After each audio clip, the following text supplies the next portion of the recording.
absolutely. Thought alone can completely change the body. Most people don't affect reality in a consistent, substantial way because they don't believe they can. They write an intention and then they erase it because they think that's silly. I mean, I can't do that. And then they write it again and then they erase it. So time average, it's a very small effect. And it really comes down to the fact that they believe they can't do it. If you accept with every rudiment of your being that you will walk on water, will it happen? Yes, it will. But you know, it's like positive thinking. It's a wonderful idea, positive thinking.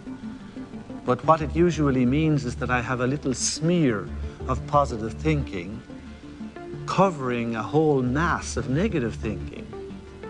So thinking positive is not really thinking positive, it's just disguising the negative thinking that we have. When we think of things, then we make the reality more concrete than it is.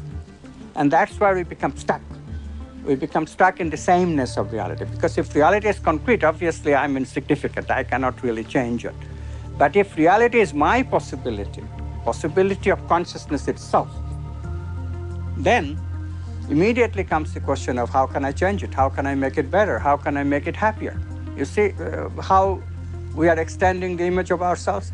In the old thinking, I cannot change anything because I don't have any role at all in reality. Reality is already there. It's material objects moving in their own way from deterministic laws.